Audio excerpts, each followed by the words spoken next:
Welcome to season 2 of the Complete AI Guide, your commute-friendly podcast and video brought to you by georgeabimatthew.com. You can get to us wherever you get your podcasts, and now we are on YouTube as well. I'm George Matthew, and today we have Ian Cook. Ian isn't just a technologist. He spent over 15 years architecting and deploying AI systems that actually solve business problems, from radically streamlining insurance processes to reshaping how companies predict cultural preferences. As Senior Vice President of AI at Qloo, he's built and scaled AI for Fortune 500 companies, government agencies, and small teams. So he's uniquely positioned to have this conversation with us today on the challenges and the possibilities specifically for small and medium-sized businesses. Ian, welcome to the Complete AI Guide podcast and video. Terrific to be here, George. Thank you so much. Thank you for the wonderful intro and going through all of that. I feel like I can be done now. Like people can just listen to that and be impressed. I just want to open up by asking, and I know you've been following up on the Department of Defense reaction to Anthropic's demand for transparency in how its tools are used for military purposes. It seems, for those of us who are on the outside looking in, that OpenAI compromised on those principles to safeguard commercial interest. Do you have a view on that? Oh, I absolutely do. I think it's almost malpractice these days to be an AI and not have an opinion on this. And I am 100% behind you. OpenAI absolutely compromised. This is a critical point in our evolution of using these tools. And even, if I don't think Anthropic is always the best, this stance that they're taking is critically important. I am really happy that they're doing it. I'm looking forward to this kind of confrontation. I think OpenAI is suffering the problems of their own excess. They've gone through all these circular deals. They're going to invest however many hundreds of billions in data centers. They're going to invest however many hundreds of billions in buying chips, but then NVIDIA is going to put billions and billions into them, and it just goes around and around. And the only way to support this, I guess the numbers are like $850 billion IPO they're targeting this year, is to make it very clear to every investor that they are not willing to give up a single dollar of revenue. And Anthropic's taken on the white hat here. It's saying, that's not us. We don't care about the money. We care about how this tool is being used. And they've drawn a really big hard line in the sand. And I think that is absolutely brilliant. And I'm really happy for them. Happy that they're doing it. Maybe it's tough for them because of the cash and all of the, I'm sure they'd rather be doing or talking about other things at this point. Everyone is talking about AGI, right. Artificial intelligence that think like humans and then have the potential to take over human tasks and responsibility. Mm-hmm. And you have called that BS. Why should a business owner ignore the AGI conversation entirely? They really can put it out of their minds. This is all hype to justify incredibly high valuations. What's going to happen is one of these companies is simply going to walk out one day and declare, we've passed AGI, we were the first, and money is going to flow at them. And it's going to mean nothing. The problem with AGI is it has no real definition, and the closest people have gotten to having a definition is, well, it beats humans or it matches humans on almost all things that humans do that are intelligence tasks. We haven't talked about emotional intelligence, social intelligence. We don't talk about the fact that the definition of human intelligence is still unsettled. It is not a clear, crisp definition that anybody has or uses. This is focused very heavily on a task-based thing. If I give it a task, can it do the task as well as the average human I give the task to? But it's not as good at learning problems in new spaces as quickly, the ability to jump from one arena to the next and apply that information without an exceptional amount of training and failure at first and all of those things. Nothing is going to change in this technology when we get to the point where somebody says, now we've hit AGI. There is almost zero value to it, except for those companies that claim that they will get to it. This is a transformative technology. Like, don't get me wrong. I spend all day working with it. I love this stuff. This is a unbelievably powerful technology. But if people are coming at you and saying AGI is coming, it's going to take everybody's jobs, we're going to have, what is a current phrase, like an age of plenty where nobody has to work and everything's just sitting around and we're going to solve cancer. I don't want to disillusion anyone, but find the things that can answer that can help you sooner than that. Because what's not going to happen is somebody's going to type into Chat GPT 7.2.4.6 dash whatever and go, how do I solve cancer? And then just get an answer, right? Curing cancer is going to be the work of thousands and thousands of people at benches with pipettes, running tests, collecting data, working with humans that are suffering, trying to figure out how to do this. ChatGPT, Anthropic, Gemini are going to be huge helps in processing data and thinking through these experiments and understanding the implications. And things like Google DeepMind and AlphaFold, there's going to be terrific support for that. But that's not going to cure cancer simply as an outgrowth of hitting the next dot release on some model somewhere.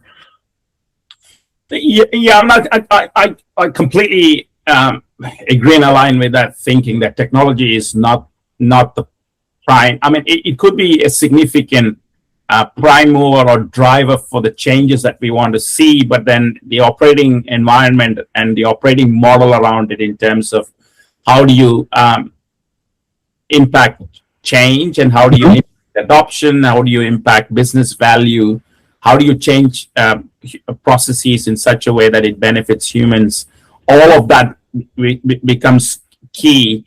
But then if you look at the narrative in the public space, in fact, I wrote about it recently, about the fear in the public space about the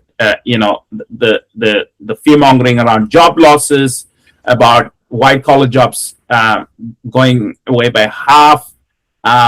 Someone even was quoted as saying that the whole purpose of studying medicine or law is no longer relevant. Now, sorry, it's not laughable. You're right. And this is one of the reasons I'm so glad to be chatting with you. Although I suppose if your listeners really want like a knockdown fight, I'm not going to give you that because I think you're right. This is fear mongering. This is just hype to try to build up a valuation. No, you're not getting rid of the need for medical training or legal training. We have calculators, but nobody stopped learning math. They're absolutely right. And you also work with organizations, a range of organizations from startups to, defense, government. What are some of the mistakes that you see small and medium businesses make when it comes to first trying to adopt AI? Biting off too much. There is, and this I think is an outgrowth of almost the fear mongering, is that, oh my goodness, if you're not on the AI train right now, your company's behind, you're going to be rolled over, you're going to be like the steamrolled because somebody's going to vibe code your entire company in an afternoon, and now you need to go do this. And they think, all right, let's turn this entire company into an AI first company and just force it on people. The problem there is what you don't get are clear metrics for what you're trying to solve. You make it very hard to tie back to any sort of return on investment. You drive this mission through the company to do something, and not everybody has figured out exactly how they're supposed to do it. So you get dissatisfaction. The step here is almost like any new process or new function is like, is this going to work for us? Well, what problem am I trying to solve? Very simple ones in SaaS is like, I really want fewer people to log out of my tool as fast as they do. They're too confused by the UI. Maybe a chatbot helps. Maybe they can ask questions about how to use it and they stick around in the app. Or maybe my advertising campaign's getting, buried under other things, and I can ask AI to say like, well, for this demographic, and this is something Qloo does a whole lot, is for this demographic, what other brands could I bring in? What kind of influencers, what kind of music could I be using to attract folks? That's what AI is fantastic at, and it's going to help with. But you can tie that back to something. My ad didn't get seen. I've got too much personnel churn, so maybe I can do a really fast survey, and that AI can help me just build a great survey and then reason the results and do it much more quickly than you would have done before. Find a real problem, figure out what it looks like to have it solved, and then try to use AI to get to that solution, and then say, did that work? Was it more trouble than it was worth? And if not, like, okay, now we've got something here. We found it. And then start working those type of little experiments to say, this worked, let's try it again. Hey, those past 2 or 3 worked. Let's try like 6 or 7 and just follow the playbook that worked. Or, ooh, that didn't work, but we know we want to be doing it somewhere else. Maybe we picked the wrong area. Maybe HR is not ready for it yet. Maybe it's all like the dev team. Maybe they want, to be able to use Claude Code, and like, all right, let's try it out, see how people work, get some feedback from them. But I just go back to, like, people think this is something you can swallow like a snake swallowing a deer, and it just is not that simple. Well, one of the things that you find specifically with small companies is that, large companies have bigger problems, right? Organizational silos, mandate needs to align, and a whole bunch of other reasons why large organizations struggle with large technology-driven change. Do you think small businesses have any particular advantage that, makes them better positioned? I would think the answer that I think the answer I'm going to give is not a surprising one. It's speed. One of the things they can do is they can move a little bit faster. You can get approval. The larger the organization, I find, the harder the trust barrier is. Like, people have been working a lot longer in doing something a particular way. So you have all of this change management to worry about, and the team's dug in on this tool, and it's great. They've been effective. They've been doing things, but now they have to learn a whole different way of doing something, and they worry, like, is this threatening my job? You hear stories, again, the fear mongering, this company, Block, that is, people might know Stripe is the payment system. Block is the company that owns Stripe. And they just fired 4,000 of their employees, citing AI. So suddenly, if I show up and I'm at a big company going, hey, we're all going to use AI, everybody starts tensing up. Smaller companies, the communication lines are going to be easier. Like, folks, we're not looking to fire people. We want this to move faster. We want to solve problems better. We want to find out what you need AI for. The other thing I find at smaller companies that I think even bigger companies should try is go the other direction.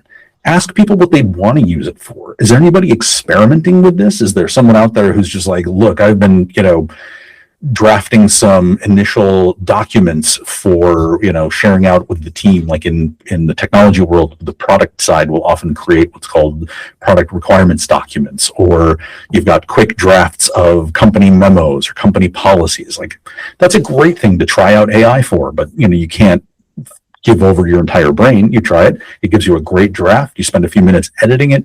There you go. You didn't have to spend 3 days trying to agonizingly pore over what this document needs to be. You can move a little bit quicker. But for a small, medium-sized business, not only keep the work focused, try to find a real target, but see if you can go the other way. Are there people who have been asking their bosses, can I try this? Can I work on this? Don't say no. Say, well, what do you think it's going to solve for you? What is leading you towards that? And go, okay. I taught classes at a college here in Pittsburgh for a little while, and my answer to everybody was, if you have a question, I guarantee you somebody in the room has the same question. If you're a company, you're not the only one that's thinking, I could do this a bit better. Or maybe I'd love to try Claude Cowork to see if I could do it. I guarantee you there are other people willing to do it. And if that group comes together and says, here's how I'm trying it out, and this is what's working for me, you might very well find that you get that kind of return without a huge amount of okay, let's assign a champion and let's have mission alignment goals. You start just finding that the solutions bubble up. Awesome. I know that you have a PhD in political science and game theory and negotiation. How does that background shape how you think about deploying AI in organizations where people are resistant or skeptical? I know we spoke about fear mongering, and I had written a piece recently about it's great work. Everybody should go read it.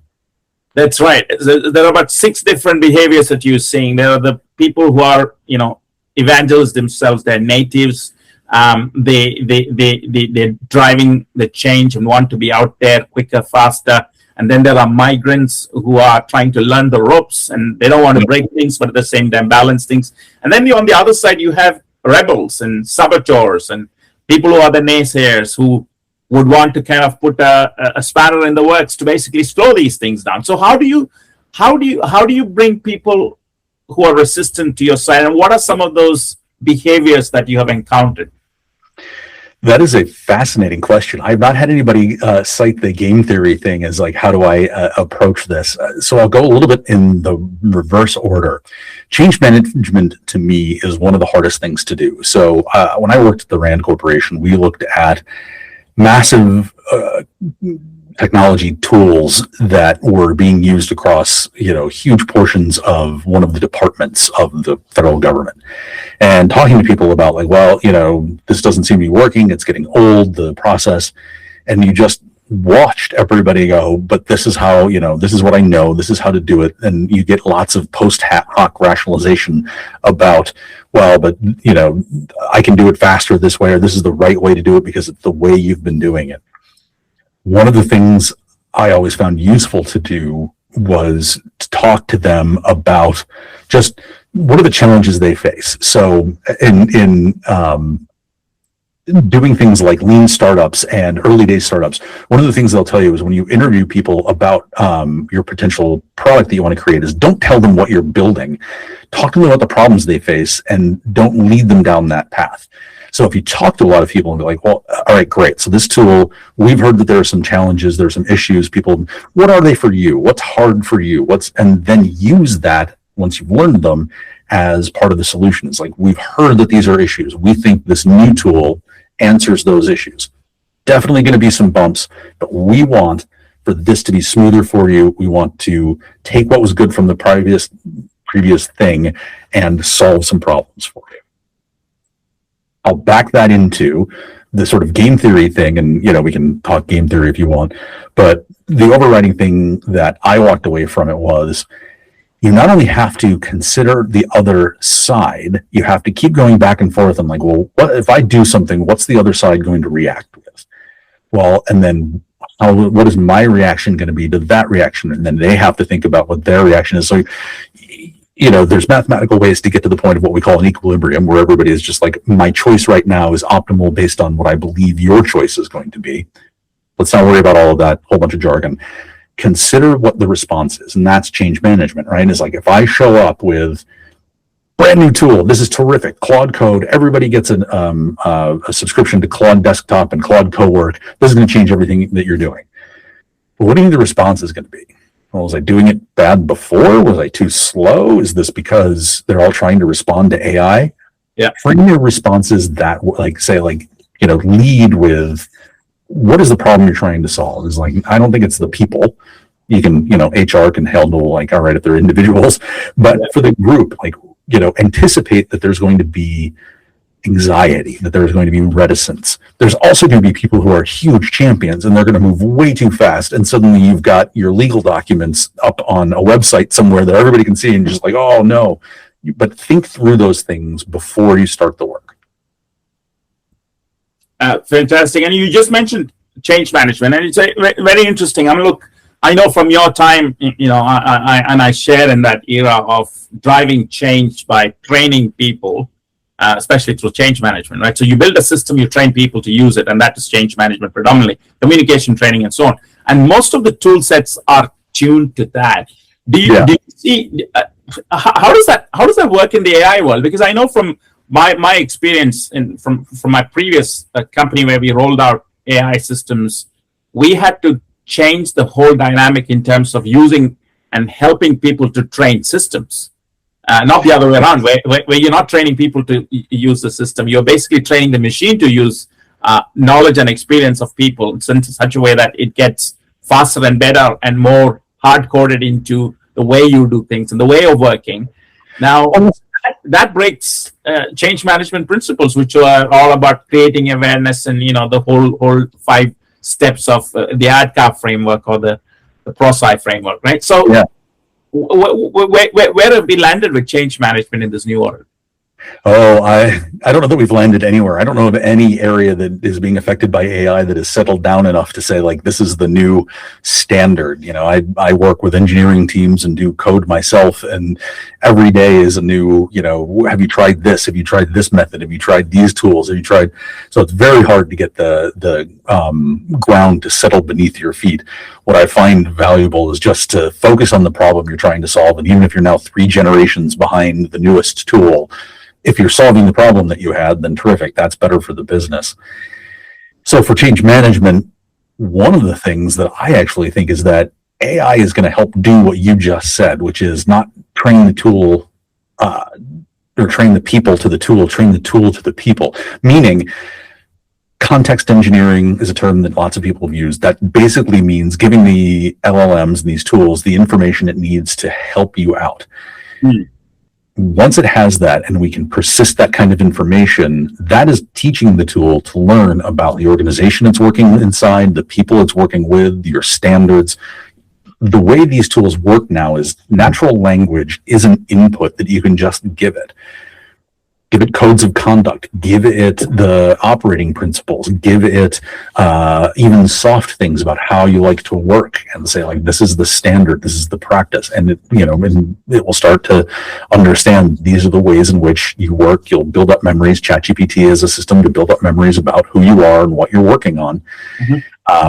And you can write these down in documents, or you go back and forth a little bit and tell this agent, this, Claude Code or Claude Desktop or whatever you're using, I really like going in this order, create a process to do just that. So, these things can adapt to the people that are using them. I know when we interacted before, you talked about renaissance of philosophy. Yes. And society wrestling with AI and bringing about renaissance of philosophy. What do you mean by that? Well, because, like you said, I went through the process to get a PhD and still find tremendous fascination in very sort of particular niches and very wonky things.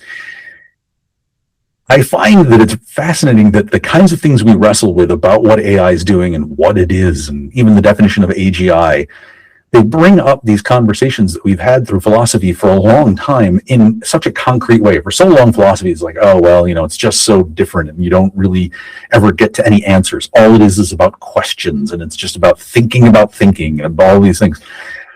But we can go back to all these fascinating thought experiments and discussions that are suddenly newly relevant. So there's one called the Chinese room, and I don't know if this is one that's familiar to you, but if you think of it this way, there's a box and somebody feeds in like a document that has Chinese writing on it. Somewhere inside, somebody takes that in and just has a huge lookup book. You can flip through and say, based on these characters, I don't understand them. Like, they're just characters on a sheet, and I have no idea. This is the response I give. And I shove that back out the door, and the person says, who does speak Chinese, goes, that's fascinating. That's a really interesting one, and does it again and gets a response. Does the thing inside understand Chinese or not? Again, we can debate back and forth, and there's lots of ways to try to get out of the problem, and lots of people have written on, what solutions are to the Chinese room. But that's exactly what the LLM is. That's what we're talking about here. Does the LLM have an understanding of the world? Does it know something about the world? Or is it just really, really good at doing that lookup process? It becomes very relevant all of a sudden to talk about these things and to understand, oh, this is a problem we've been dealing with for a while, and we don't have good answers to them. And that matters now, especially, like you said, in the fear mongering. Is like, this is not something that anybody's had an answer to. So to just say some guy in Silicon Valley is going to, hit a button that, turns on a certain version of the chat and go, oh, now we've solved this problem, is just a crazy view of the world. That's an interesting way to put it. You emphasize a lot on tactics and not strategy, and shipping fast. Our industry is full of roadmaps and transformation frameworks, and we've lived it, breathed it, even created some of this, to our own peril. Yes. Why do you think speed and working prototypes matter more than comprehensive AI strategies? I want to prove value as soon as possible. Strategy is terrific as discipline, as something the company needs, as a way for the company to think forward a couple of years. An AI strategy might play into that, but if you're not dealing with the needs and the tools right now, the tactical, who's using what, how are they using it, do they have appropriate governance, are we giving them tools to try out, is there experimentation, then I think you're losing ground. Every time you try to plan a strategy and say, let's think about, the next year before understanding what's going on the ground, you're just losing time, and you're going to have to redo the strategy because now there's 10 new things out there. Now there's a new method and an approach, and suddenly people have different things they can try. So a prototype, a POC, gets a bad name, but that's only because the translation from that to production is often very, very painful.